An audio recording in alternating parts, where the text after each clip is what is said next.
nosso Falando Nisso de hoje, nesse canal YouTube, com uma rede de perguntas em torno da patologização. A Isa Lima: professor, qual a visão da psicanálise sobre as neurodivergências e o padrão neurotípico? Tratam-se de patologias ou de traços de personalidade que são patologizados por um discurso diagnóstico? Seria o neurotípico um padrão mental mais interessante para a exploração dos trabalhadores pelo capitalismo, sendo a patologização das neurodivergências um sintoma desse perfil padronizador capitalista?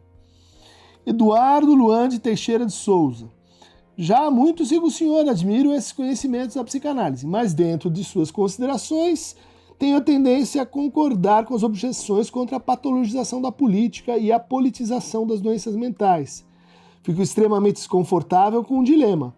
Por que, se temos que admitir forçosamente que ele não pode ser visto sobre a óptica de uma patologia, ele não pode ser considerado inimputável, sob qualquer desculpa, porque caso contrário ele ficaria ou impune ou ficaria sem tratamento que o afastasse do poder? O que é que deveríamos ter feito há tempos? Não é admissível que ele fique ou sem ser afastado ou sem ser afastado e punido? Pedro Augusto: a patologização de uma orientação política à esquerda me parece vir também da recepção do neoliberalismo no Brasil, especificamente do liberalismo segundo a tradição clássica, do Mises, onde ele simplesmente inventou uma neurose, que ele chamou de complexo de Fourier, sem fazer nenhuma citação direta e sem apresentar nenhum estudo clínico da tal neurose, para acrescentar o sufixo pata, que vem de patia, da esquerda não custou nada, né? Quer dizer, esse é um significante que vem circulando, né, já há bastante tempo, o esquerdopata, né? Zezé: com todo respeito aos seríssimos estudos que o senhor tem apresentado aqui, e admiro muito dos seus vídeos, a mim parece que o olhar apresentado é o da patologização de fenômenos ligados à manifestação de ancestralidade dos diversos povos originários, especialmente as culturas orais. E como assim sintomas de linhagem autística? Essa expressão pode alimentar o pensamento capacitista que já tem circulado por aí nesses tempos tão obscurantistas. Rolou uma porção de desserviço aí no meio da informação útil. Edgar de Alexandre Xavier: considerando a época em que Freud viveu, pode-se dizer que ele tendia a pensar a homossexualidade de modo científico e racional, sem preconceito. Mesmo assim, não se pode deixar de admitir, por mais que se distorça a verdade, que ele contribuiu para que se considerasse a homossexualidade algo patológico. Foi preciso que houvesse um movimento homossexual enfrentando muita violência e suportando muito sofrimento para que a ciência deixasse de ser conivente com o preconceito, a patologização, a neurotização dos homossexuais. Bom, então são várias perguntas de um tema bastante vasto. Vou tentar começar aqui uma conversa sobre isso. Acho que ela se desdobra quando a gente pensa, por exemplo, na política, quando a gente pensa na questão da neurodiversidade, quando a gente pensa nas políticas de saúde mental, quando a gente pensa, inclusive, em situações extremas, né, de sofrimento, onde o olhar clínico ele é convocado junto com uma política, né, de saúde mental, uma política em torno do cuidado de si e do cuidado dos outros. Bom, vamos começar examinando um pouco esse radical, né, pathos, né, que é um radical que já por si só contém uma série de torções e nuances. Ele pode sim estar ligado a racionalidades diagnósticas específicas, vamos dizer, aquelas desenvolvidas a partir de meados do século XIX, que deram origem à psiquiatria, que deram origem à psicanálise, que deram origem à própria psicologia, e que formaram uma espécie de campo comum, vamos lembrar isso, né? Não psiquiátrico ou pré-psiquiátrico, de natureza literária, antropológica, religiosa, né? Onde se discutia justamente o que são os sintomas. Nesse sentido, o conceito-chave de pathos no século XIX está ligado a organização de sintomas, a conexão entre eles, a variação dos sintomas ao longo do tempo, né?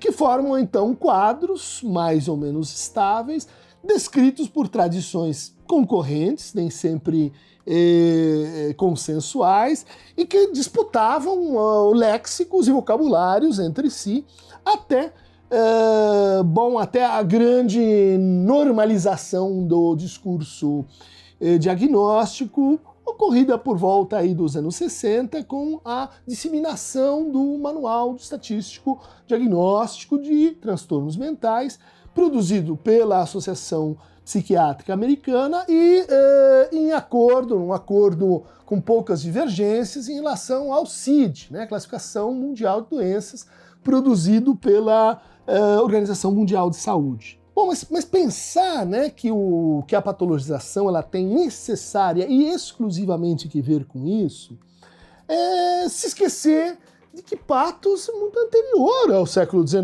e à própria aparição da psicopatologia, enquanto um discurso autônomo. Patos tem que ver com as paixões, Patos tem que ver com a nossa capacidade de se deixar levar, Patos tem que se relacionar com aquilo que forma, por exemplo, uma certa ambiência, né, uma certa presença e posição no mundo, como a gente vai falar, por exemplo, do pathos do tédio no romantismo alemão do século XIX, ou o pathos da contrariedade, da luz e sombras no barroco. Pathos, portanto, é uma noção, antes de ser médico-psiquiátrica, filosófica. Uma noção que tem que ver com o modo de estar no mundo e que traduz, de alguma maneira, uma questão assim originária, vamos dizer assim, na filosofia, na medicina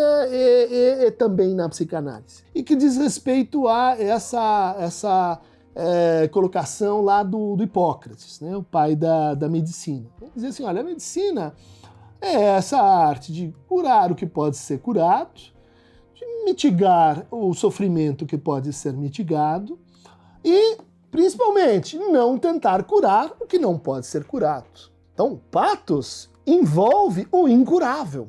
E o Freud tem um nome para esse incurável, o mal-estar, o Unbehagen. O Lacan tem outro nome para esse incurável, é o real. Mas a gente pode, então, verificar que a gente tem uma infiltração discursiva, política, definindo a cada momento, a cada época, a cada discurso, quais são as fronteiras entre o sofrimento que a gente tem que aceitar, porque ele vem com a condição humana, por exemplo, né? O sofrimento ligado à nossa finitude, o sofrimento ligado às intempéries da natureza, o sofrimento ligado à imperfeição das nossas leis, imperfeição congênita das nossas leis. Isso tem uma dimensão, vamos dizer assim, de incurável. Mas tem aquele sofrimento que é reversível.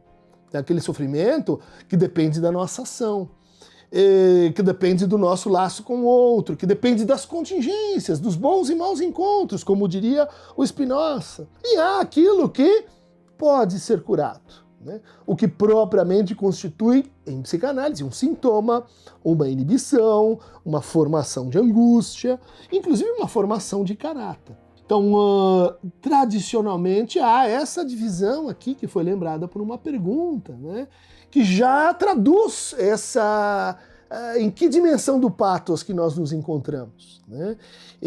É aquela do sintoma ou é aquela do traço de personalidade? Quer dizer, puxa, mas um traço de personalidade como a timidez, ela não é propriamente patológico no sentido do sintoma, mas ele é patológico, sim, no sentido que ele faz sofrer aquela pessoa, que às vezes não gostaria de ser assim tão tímida, gostaria de ser mais expansiva, mais expressiva.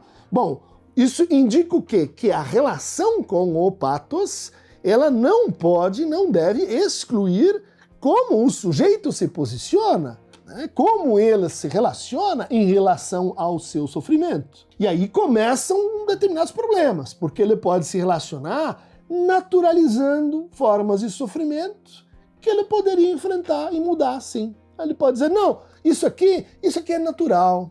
Não, isso aqui é próprio do meu gênero. Ah, isso aqui é próprio da minha condição étnica. Não, esse traço eu tenho que aceitar. Por quê? Porque é a vontade divina. Vamos dizer, opa, você está tornando necessário aquilo que é contingente. Né? Mas do que depende essa escolha? Bom, a cada momento isso depende de uma escolha ético-política. A cada momento isso depende do que nós dizemos. Aqui está essa linha, aqui está essa fronteira. Muitas vezes a gente não consegue dizer exatamente o que caracteriza, qual é a diferença entre uma pessoa que gosta de ter pets, que gosta de ter animais, e uma pessoa que sofre com um sintoma conhecido como hoarding, acumulação. Pode ser de coisas e pode ser de animais. Você vai dizer, é pelo comportamento? Eu vejo assim o comportamento, eu conto até 23 gatos, depois não dá. Não é assim. É pela relação que isso tem com o nível de sofrimento, é pela função psíquica e é principalmente por duas considerações que definiriam, agora entrando mais diretamente no nosso assunto, o sintoma em psicanálise. Ele não é um comportamento inadequado, muito menos, ele é um comportamento que seria assim desculpável. Por quê? Porque não tem que ver comigo, tem que ver com a doença. É assim que a gente se relaciona com as doenças no sentido natural do termo. Não é assim que a gente se relaciona com aspas, porque a gente não vai falar em doença, a gente vai falar em estrutura.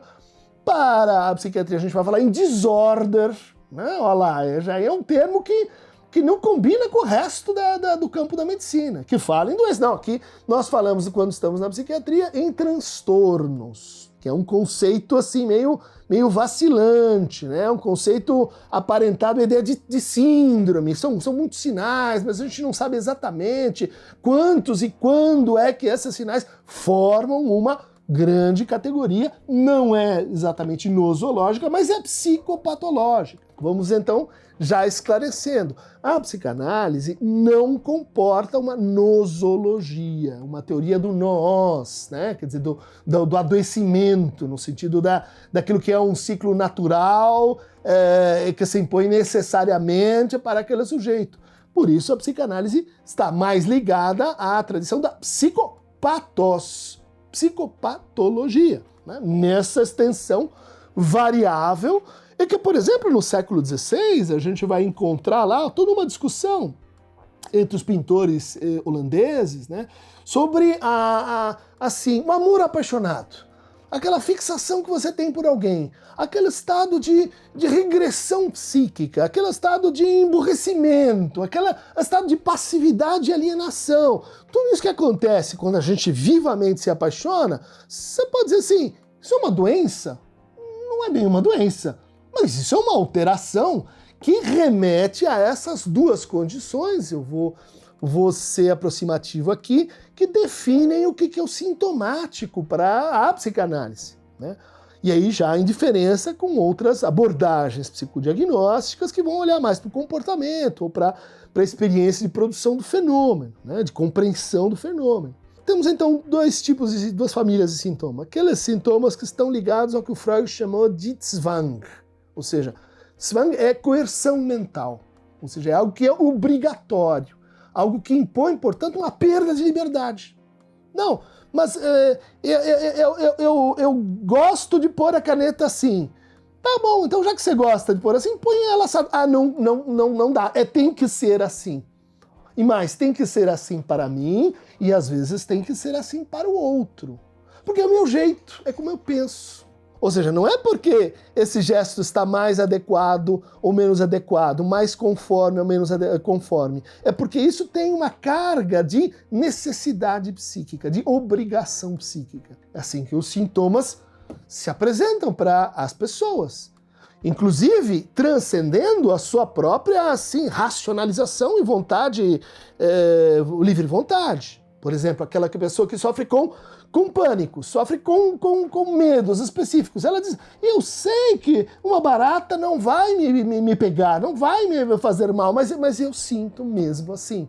Ou seja, há uma coerção para sentir desta maneira. E o segundo grupo de de sintomas pode ser definido negativamente, né, por aqueles sintomas em que eu não posso com. Eu não posso com esse tipo de pessoa, eu não posso com esse ambiente, eu não posso com aquela situação, eu não aguento. Mas não é, de novo, um aguento no sentido de não suporto psiquicamente porque poderia fazer ali uma escolha, né? Ou uma determinação. Eu não aguento porque é uma limitação psíquica. Por exemplo, uma impotência, por exemplo, uma inibição. Né? Eu não aguento no sentido de eu não consigo não fazer, eu não consigo me impedir de. Então, considerando isso, a gente pode começar a tratar de uma maneira um pouco mais assim complexa, né? O que nós estamos chamando aí nas perguntas de patologização da política ou de políticos, né? Eu diria há um ponto de partida assim consensual, né, que vai ser também acompanhado pela psicanálise, de que nenhuma posição política ela em si está ligada a nenhuma forma de patologia. Não é porque o sujeito está à esquerda que ele é mais são ou mais louco do que aquele que pensa ideias que estão à direita e que isso teria, vamos dizer assim, uma espécie de caráter, né?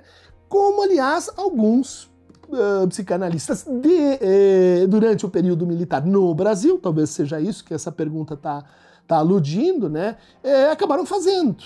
Ao falar, por exemplo, né, o sujeito chamava-se Weissmann, né, que alguém para aderir ao comunismo, e era um momento de perseguição do comunismo, só podia sofrer de um masoquismo. Né? Você podia ter uma doença mental, porque essas ideias elas não são propriamente políticas, não são aceitáveis, e no fundo o sujeito estaria escolhendo algo que o faria sofrer, né? Porque o faria perder sua propriedade, perder os seus bens, né? E isso tá lá, isso, vamos dizer assim, é de fato indesejável e inaceitável. Ou seja, qualquer posição política pode estar ligada com qualquer posição patológica, sintomática e assim por diante. Mas aí a gente vai considerar o seguinte, né? E aquelas posições que são, assim, uma ameaça à política? Aquelas posições que são de negação da política. Essas são mais complicadas, né? Porque aí a gente não vai ter que examinar só assim as proposições públicas, né, de como uma pessoa enuncia e defende uma tese ou outra, né, mas a relação que ela mantém com aquilo que ela está dizendo. E aí a gente pode dizer assim, olha, há relações que são problemáticas, né, que são justamente o que? Da ordem da perda ou limitação da liberdade. Tá? São aquelas posições que vão pensar, então, a política como perfeitamente assimilada ao campo da moral. Então o que você faz? Né? Aquela pessoa ela está sofrendo, ela está agindo, vamos dizer assim, no seu laço social com os outros de forma a impor sofrimento ao outro, impor deliberadamente, né? Impor voluntariamente. Você vai dizer assim, olha, então vou moralizar isso. Eu vou dizer que essa pessoa é malvada. Vamos dizer que essa pessoa é cruel. Vou dizer que essa pessoa... E aí isso se torna, vamos dizer assim, mais aceitável de dizer que essa pessoa ela pode estar movida por um sintoma, por uma fantasia. Por exemplo, como a homofobia. Eu estou movida por uma fantasia de que o outro vai me tornar gay, vai me seduzir, vai ameaçar minha família, as minhas crianças, vai ensinar ou transmitir essa orientação sexual. Bom, isso é uma fantasia. É uma fantasia ligada a formações reativas, é que você pode dizer assim, não, mas isso então a gente não vai trabalhar como algo que afeta um sujeito, que tem que ver com a constituição do sujeito, vai trabalhar isso como? Moralmente. Será que dá? Ou então a gente vai, por exemplo, como uma vasta discussão no campo da psicopatologia, o que fazer com aquelas pessoas que têm visões, que têm mediunidades, que se comunicam com outros mundos, que recebem mensagens. Desde a Pierre Janet, a gente tem essa investigação. Seriam as místicas loucas? Ou será que há, então, aí um milagre? Né? Convencionou-se, assim como para o campo da política, que não se patologizam fenômenos religiosos. Perfeito. Nenhum fenômeno religioso, portanto, vai se associar com formas específicas, né, da psicopatologia. Mas e quando a psicopatologia ela toma conta de um fenômeno religioso? Ela faz com que alguém, impulsionado pelo messianismo, organize um grupo de ação, de ataque ao outro, vamos dizer, como a Ku Klux Klan, de ataque racial. No nome de Jesus já se fez o pior. A gente vai dizer, mas será que a gente então tem que tratar essas instrumentalizações da política pela religião sempre como um fenômeno, vamos dizer assim, de excepcionalidade? Nesse caso a gente não faz essas considerações. O que dizer então de ponderações freudianas como a gente vai encontrar em atos obsessivos e práticas religiosas? Onde vai dizer que as práticas religiosas elas se combinam sim com aquilo que a gente na cultura chama de religião. É como se a neurose obsessiva fosse uma religião particular, uma religião inventada pelo sujeito, né? Então tem preces, tem juramentos, tem pensamentos que vão agir sobre o mundo, é todo um universo religioso. Você vai dizer então qual que é o critério aí? O critério é o sofrimento. Né? Quer dizer, como o sujeito está, então, justificando, aceitando, não aceitando, se relacionando com aquilo que o faz sofrer. Bom, a última forma, vamos dizer assim, de antipolítica, né, é dizer, e aí juntando a medicina um pouco com o universo do direito, é dizer assim, olha, quando o sujeito tem determinados diagnósticos, determinados sintomas ou determinados quadros mentais, ele é considerado inimputável. Então, por exemplo, o crime das irmãs Papin, comentado pelo Lacan na sua tese, né, de 1932.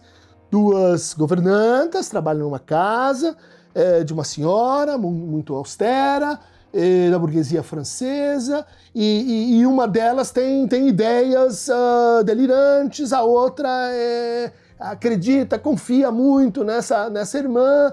Um dia acontece um curto-circuito, a irmã mais velha entende que ela vai ser culpada porque a patroa vai chegar, ela dá então uma reprimenda, e daí ela incita e se organiza com a irmã mais nova, e a hora que a patroa chega, as duas avançam, arrancam os olhos, picam o corpo da patroa, deixam o corpo picado sobre a cama, limpam o sangue e dizem uma para outra, agora está tudo limpo, agora está tudo em ordem. Bom, as duas irmãs são recolhidas à chefatura de polícia e lá você justamente fez essa separação, né? Elas são capazes, devem ser julgadas como criminosas ou estavam agindo numa situação de loucura, vamos chamar assim para não especificar que tipo de racionalidade diagnóstica a gente está levando em conta. Bom, Lacan acompanha o caso e se dá conta que se trata de uma folie de uma loucura compartilhada, né? E que, portanto, esse crime não deveria levar ao julgamento, né, dessa pessoa, mas ao tratamento. Vejam, é muito simples a gente imaginar que também na psicanálise a gente estaria então incorrendo ou nessa lógica, né, médico-jurídica, ou na lógica da religião, ou na lógica da moral, né? Pessoas que estão disponíveis para a gente avaliar assim um ato de um sujeito. Bom, a graça aqui é que nenhuma delas cabe, né? Nenhum psicanalista vai olhar para um ato desses e se perguntar primariamente pela responsabilidade no sentido jurídico ou no sentido moral.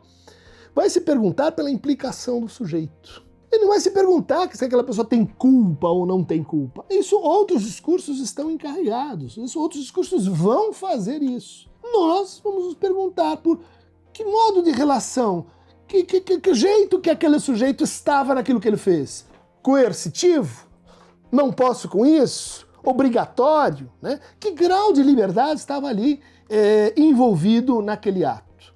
Isso, vamos dizer assim, tem o famoso caso do paciente de Lacan, que assalta um banco, e que diz, não, eu fui levado, e Lacan dá uma bronca no sujeito, diz, como que você me faz uma coisa dessa? E ele responde assim, né, mas escuta, eu estou numa psicanálise, você não pode me julgar, não deve me julgar pelo que eu fiz, porque eu fiz uma coisa errada. E Lacan responde, eu não estou te criticando porque você assaltou um banco, isso para nós é indiferente, estou te criticando porque você deixou se apanhar. Você não tomou cuidado suficiente, porque você não foi um bom ladrão, porque se você meteu nessa pelo seu desejo, levasse a sério o seu desejo. Bom, isso serve então para a gente discutir e afastar essa ideia de que onde temos a loucura, estamos assim, free picks. Então a pessoa não tem responsabilidade, então ela está isenta de culpa. Isso é raciocínio médico-jurídico, isso é raciocínio moral ou religioso. Para a psicanálise, a psicopatologia que nos interessa, não é essa. Não está pensada dessa maneira. Mas aí a gente pode olhar para o outro lado, né? Pode dizer assim, mas e na situação política? Na situação política, a gente poderia usar como analogia um caso descrito lá por Richard Sennett em O Declínio do Homem Público. Se não me engano, é um caso do final do século XVIII, em que um sujeito, da aristocracia britânica, membro do parlamento, patrocina festas libidinosas, luxuriosas, e então, as pessoas decidem denunciar, né, que alguém assim na política não podia ter uma vida privada daquele tipo. Vejam só, estou usando esse exemplo para a gente criar um contraponto. A nossa expectativa é de que o sujeito fosse, se fosse hoje, né, abandonado pelos seus eleitores. Pelo contrário, o sujeito não só assim, não considerado desse ponto de vista, né, da sua vida privada, como quem o denunciou, né, quem disse que ele estava fazendo as tais festas, foi severamente reprimido, punido pela opinião pública. Por quê? Porque o espaço público, o espaço onde vigoram os interesses públicos, onde a gente suspende a nossa vida privada, né, e pessoal e particular, e começa a discutir aquilo que é o bem de todos, o bem comum, né? Vai dizer o Rousseau, vai dizer Aristóteles, definindo o campo da política. Como um campo, então, onde a vida privada não deve entrar. Então é por isso que os psiquiatras, e também os psicanalistas, e também os psicólogos, não se aventuram a tecer considerações diagnósticas. Por quê? Porque uma doença é um assunto privado, não é um assunto público. É um assunto que deve permanecer justamente sob sigilo do médico, sigilo da situação de transferência, deve permanecer assim, agasalhado, e lá na vida privada. Ok, essa é a concepção clássica, essa é a concepção representacional, essa é a concepção tradicional de política, né? Isso discuto aí no meu livro mais recente sobre Lacan e democracia. Isso começou a mudar, né? No final do século XX, né? A partir dos anos 70, justamente nesse momento assim de reformulação da racionalidade diagnóstica, em que o quê? Pelo DSM é muito mais fácil alguém ter um diagnóstico do que não ter. Se estima de 5 a 7% das pessoas que não cabem em nenhum diagnóstico. Então do que nós estamos falando? Quer dizer, de uma patologia da racionalidade diagnóstica que se desdobrou para muito além do que você podia imaginar, né? Uma boa discussão disso vocês vão encontrar em O Normal e o Patológico, Georges Canguilhem, o ponto de partida para esta conversa. Quer dizer, o patológico não é aquilo que sai do normal, né? Quer dizer, tem o normal e daí o patológico está deduzido da normalidade. Não, a normalidade compreende diversidade, Darwin, né? A normalidade é o que? A diferenciação, a dispersão. Então, ótima leitura, que voltemos para o quê? Para uma nova mentalidade política, uma redefinição da política, que vai levar cada vez mais em conta o quê? A vida privada das pessoas. Puxa, mas não importa o que a pessoa faz entre quatro paredes. Devia ser assim. Posso ser simpático com essa opinião. Mas daí vem alguém e diz, olha, eu quero que gays, lésbicas, queer, assexuais, bissexuais tenham os mesmos direitos. Eu quero me colocar no espaço público levando isso que me define a partir, sei lá, de uma determinada prática. E muito que bem. E a gente quer isso. Por quê? Porque essa separação do pessoal com o público, ela, por exemplo, vai afetar muito as relações de gênero. Vamos dizer, né, as feministas. O pessoal é político. Então, quando a gente está em casa, ali no ambiente doméstico, quem é que lava a louça, quem é que traz o pacto e quem fica com o dia, quem decide as coisas, quem cuida das crianças, quem paga pelo trabalho doméstico, vamos lembrar, né? Silvia Federici. Não, isso aí é privado, isso é dentro da casa. Então a gente não vai se meter. Não, queremos que isso seja assunto político. Ou seja, a gente está pensando a política não só como representação, mas também como expressão, né? Uma expressão de identidades. E as nossas identidades, elas são públicas e privadas. Elas se definem por uma certa montagem mais ou menos estável entre o público e o privado. E mais, você começa a perceber que há casos, né? E aí a gente tem que apurar caso a caso, em que o privado ele ocupa uma posição obscena em termos políticos. Ou seja, em que alguém que vai para a arena política, que deveria representar o interesse de todos, que deveria estar preocupado com o bem comum, ele diz, não, eu vou me preocupar com o meu bem, eu vou me preocupar com a minha religião, vou impor a minha religião aos outros, àquelas que... Eu vou impor a minha orientação privada de natureza sexual aos outros. Eu vou impor o que eu acho que tem que ser uma família aos outros como política de Estado ou de governo. Eu vou levantar o cartão amarelo e vou dizer, isso não está certo. Então você está usando, né, elementos, condições, argumentos que deveriam permanecer na vida privada, no seu espaço público, para fazer política.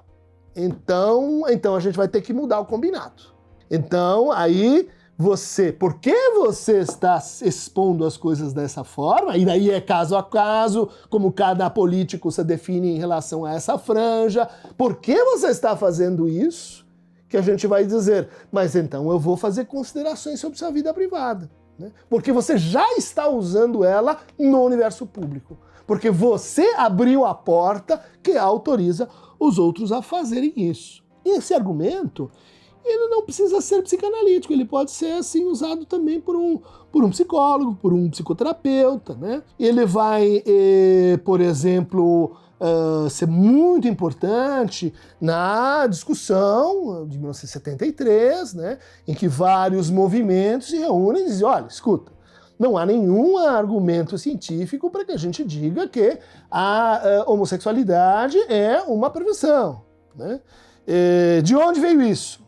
Bom, o Spitzer diz assim, olha, vamos olhar para trás, vamos ver quais eram as teorias importantes, dominantes, e vai colocar isso na conta da psicanálise. Ah, foi a psicanálise que inventou. Não foi a psicanálise que inventou. Isso era uma concepção vigente na maior parte das psicopatologias. A psicanálise, inclusive, inventou uma relação um pouquinho diferente das usuais com relação a isso. Por quê? Porque ela não se contentou em permanecer no plano moral, religioso, médico ou jurídico. Ela foi olhar para a perversão de um outro ponto de vista. Ou seja, não da coleção de gozos zoologicamente classificados, né? Botanicamente hierarquizados. Essa sim, aquela não. E essa vale, aquela não vale. Não, ela vai olhar para as formas de prazer, satisfação e gozo no quadro das relações. Justamente, é no quadro das relações que a gente vai, portanto, exercer com maior propriedade o raciocínio diagnóstico. O diagnóstico ele serve para você fazer algo em situação. Ele serve para você orientar a direção do tratamento. Por isso ele é ao mesmo tempo diagnóstico sob transferência e da transferência. Mas aí a gente pode acrescentar algo que também acontece no pensamento de Lacan a partir dos anos 70. Olha que coincidência. Ele vai inventar uma coisa que é a teoria dos discursos como laços sociais.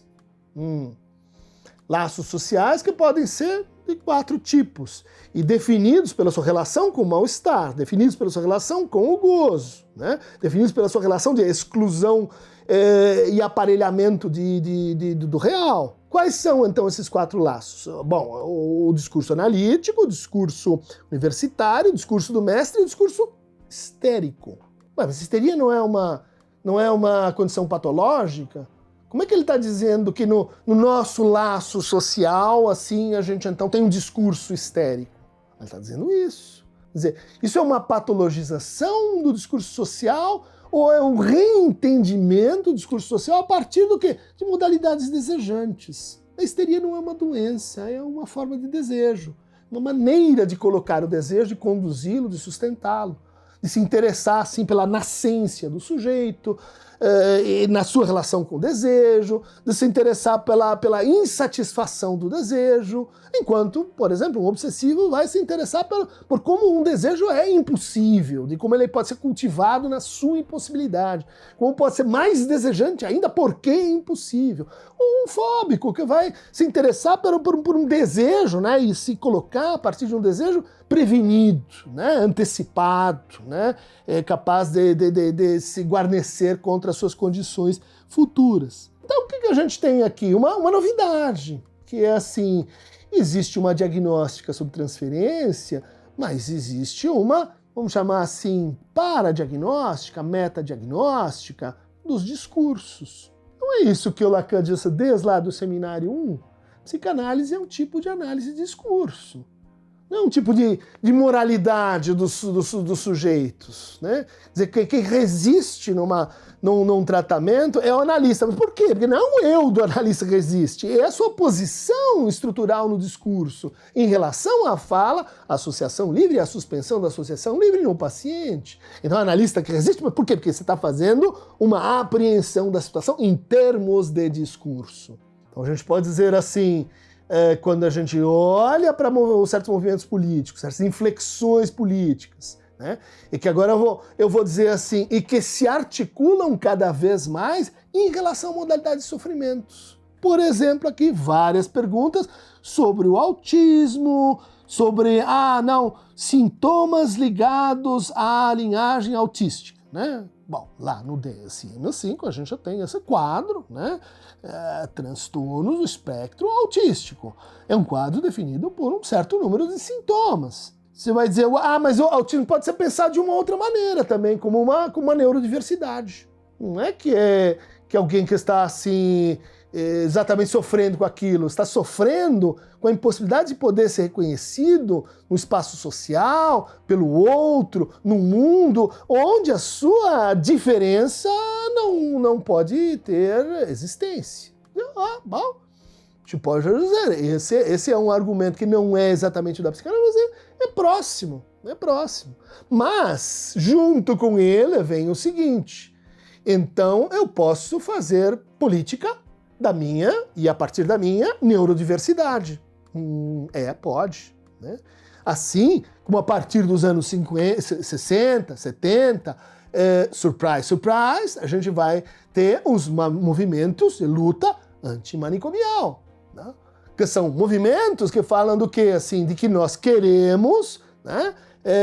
Fim de manicômios, Nisa da Silveira, seus animais, sua abertura para a pintura, sua discussão com o Mário Pedrosa, sua integração do Pertuis, Adelina, no cenário da arte moderna brasileira. A gente vai dizer, o que está acontecendo ali? É um movimento que é sumamente político. Mas é a partir da patologia. De um certo entendimento do que é o patológico, de uma luta para redefinir o que é o patológico. Então, aqueles que dizem assim, vamos parar com a patologização, são equivalentes, né, de forma assim, genérica, estão usando um argumento parecido com, olha, não vamos olhar para certas formas de sofrimento que merecem e precisam ser reconhecidas num outro discurso e numa outra concepção do que é o pathos. Mas isso significa que existe o quê? Que existe uma política que preside quais sofrimentos e de quem e como sofre, que vai ser mais reconhecida, e outro que não vai ser reconhecido, que vai ser negado. Ah, isso é classe e raça específico? É. Isso é gênero específico? É. Bom, mas então estamos em jogo aqui com uma redefinição do patológico. Patológico não é uma abstração conceitual, categorial, não é rótulo, gente do céu. Quem acha que patologizar é sempre rotular, imagina que a única forma de dar nome ao sofrimento é no universo capitalista, onde os produtos têm rótulo, onde as pessoas são tratadas como rótulos. Você pode fazer isso. Você pode rotular no sentido de segmentar consumo, segregar, apartar as pessoas, como descreveu um texto obrigatório nessa matéria, Erving Goffman, Manicômios, Prisões e Conventos. Também o estigma, outro trabalho absolutamente necessário para essa discussão. Como é que você trata o estigma? Negando a condição do patológico, dizendo, olha, assim, não tem diferença, não tem diversidade alguma? Não, é fazendo reconhecer essa diferença. É fazendo reconhecer essa diferença de tal maneira que isso transforma o que nós estamos chamando de patológico. A ponto de, e várias vezes usei essa expressão aqui, né, da gente ter nesse trabalho uma espécie de retorno àquela categoria que seria, assim, o universal dos patológicos, que é o que? Que é a loucura, né? Loucura como o quê? Condição universal do humano. Retire a loucura do humano e você vai ter justamente uma limitação da experiência, da existência do sujeito. Essa declaração que está lá no Lacan, Considerações sobre a Causalidade Psíquica, 1946. E uma consideração semelhante que eu posso levantar a partir de Michel Foucault, História da Loucura, outro texto obrigatório para essa discussão. O que está dizendo Foucault? Na sua arqueologia do silêncio. Está dizendo, olha, até a Idade Clássica, o louco era sujeito de uma experiência trágica. Uma coisa que não era legal que acontecia com ele, mas ele falava com o divino, e ele tinha intuições da verdade, ele tinha línguas de outros mundos. Eu podia ter um certo receio, mas eu reconhecia ali uma experiência de contato com a verdade. Ah, ok. O que é isso? É um tipo de patos. Um tipo de experiência do patológico, né? Comunicado com o divino, comunicado com a função de mensageiro que os loucos errantes sempre tiveram, né? Comunicação entre mundos, que aproxima os loucos dos xamãs, portanto dos psicanalistas. Quer dizer, o que acontece a partir da Idade Clássica, em vez de sujeito de uma experiência trágica, eu me torno objeto de uma consciência crítica. Então aí eu sou silenciado. Aí quem define o patos é o outro. É primeiro o juiz, depois o médico, depois o psiquiatra, depois o psicanalista, até chegar no alienista, né, Machado de Assis, outro texto fundamental para a nossa discussão, em que eu vou usando o patológico para excluir, não para incluir. Ah, mas então tem um patológico que inclui? Tem, e depende do discurso, depende da política e depende como a gente o faz. Essa é essa ideia que a gente vem desenvolvendo já há algum tempo, com, por exemplo, a proposta de uma psicopatologia, não toda, de uma psicopatologia crítica, se vocês quiserem.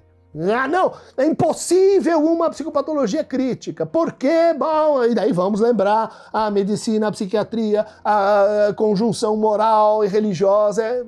Tudo bem, acho que ainda é possível optar por formas de consideração da razão diagnóstica que sejam mais críticas do que outras, mínimo por dizer. É possível, por exemplo, deslindar, como a gente já tentou fazer, como a racionalidade da produção neoliberal cria determinadas patologias, impõe essas patologias como normalopáticas. Depressão, né?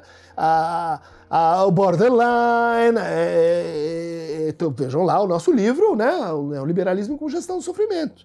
Vocês podem ver também Psicanálise e Saúde Mental, livro que eu escrevi com o meu querido aluno, hoje é professor na Universidade Federal de São João del Rei, Fuad Quirilos Neto. Esse desenvolvimento está todo posto, né, nesse livro, se vocês quiserem, livro plataforma, chamado Mal-Estar, Sofrimento e Sintoma. O que quer dizer isso? O campo do patológico não se resume ao sintoma. O que a gente precisa para sair desta associação, levar em conta o mal-estar, o incurável, o real, mas também levar em conta uma categoria talvez esquecida, mas que é o quê? Vocês vão dizer que é patológico, tudo aquilo que tem que ver com o sofrimento. Ah, mas então com o seu sofrimento. Só que você que define o seu sofrimento individualmente. Você é proprietário do seu sofrimento. É isso que a gente quer? Sujeitos liberais que tem na sua identidade ou no seu sintoma uma extensão da sua propriedade? Acho que não vai funcionar para a psicanálise. Ou seja, o sofrimento é uma categoria transindividual. Se você sofre, aqueles que gostam de você sofrem junto. Se você é indiferente ao sofrimento do outro, o sofrimento do outro pode se intensificar, porque você precisa estar negando o reconhecimento ao sofrimento do outro. Então, quando a gente fala em políticas do sofrimento, a gente fala em políticas de reconhecimento, né? De formas de sofrimento que são individuais, mas são transindividuais também. Ou seja, isso nos recoloca onde? Em formas de sofrimento que são comuns. Em formas de sofrimento que tem que ver com o universo da política. Quando alguém explicitamente, né, defende uma pauta armamentista, né, uma pauta que a gente já sabe, porque está no discurso, não porque eu fui ler a biografia de um ou do outro só. É defeito, mas está no discurso. Né? Isso nos afeta a todos. Né? Isso é de interesse de todos. Eu não vou me conformar em dizer assim, olha, cada um que se vire com isso. Né? Se gostar, então é como shopping center. Se gostar, compra. Se não gostar, não compra. Não. Sofrimento é uma noção política. Ah, e o sofrimento se relaciona com sintomas. Há sintomas que fazem sofrer mais, sintomas que fazem sofrer menos. Sintomas que fazem sofrer o sujeito e sintomas que fazem sofrer o outro. Ah, bebo, encha uma moringa e depois saio por aí batendo e falando asneira. Não, tudo bem, é o seu sofrimento, então o seu sintoma está desculpado. Não é assim que a psicanálise olha para isso. Aqueles que gostam de culpa, aqueles que gostam de cancelamento, aqueles que gostam da paixão do ódio, esses vão olhar para a patologização ou como um acréscimo de culpa, né? Quer dizer, não é só louco, além de tudo é cruel, vão dizer assim, não vamos colocar a loucura em consideração porque a loucura isenta. Não, experimente usar esse argumento numa análise. Ah, isso aqui é meu sintoma, tô no Pix. Não vai valer lá, não vai valer cá. Não vai valer na vida privada, não vai valer no laço social. Então, acho que a gente contempla aí o uso de expressões como sintoma, né? Sintoma social, uma expressão que aparece lá em vários autores, né? Leitura sintomática vai aparecer no Althusser, fantasias, né? Fascistas, fantasias fetichistas vai aparecer no Zizek. Há toda uma teorização sobre que tipo de uso a gente pode fazer de noções em psicopatologia para ler criticamente o cenário social. Ou então, como é que a gente recebe uma pesquisa modelo feita pelo Adorno em Berkeley, chamada personalidade autoritária? Né? Usou escalas, né? Entrevistou pessoas e tentou discernir, aí não tanto o campo do sintoma, né? Mas o outro, que me parece mais difícil, mais problemático, que é o campo das personalidades. Né? Bom, está lá, mas mesmo Adorno não vai patologizar, né, diretamente a adesão a uma posição política, mas um modo de vida. Né? Quer dizer, o autoritário, o violento, o agressivo, aquele que gosta da crueldade, o que é? São descrições, decomposições narrativas do nome. Né? Final diagnóstico é basicamente isso, gente. É um caso particular da função de nomeação. Todas as culturas têm. Mas não confundir isso com códigos de nomeação, né? Que são de propriedades de uso exclusivo de determinadas corporações. Isso é diferente. Tem que entender que essas corporações, esses discursos, estão em conflito. Espero ter feito, então, aí alguma contribuição para o entendimento, reentendimento, né? O que a gente chama de patologização? Quem quiser mais aventuras patológicas, patos, como experiência que nos humaniza, nos inclui, que nos universaliza, clique aqui no Aqueronta Movebo. É para lá que vamos todos. Beijo, abraço, aperto de mão. E pela palavra é o caminho.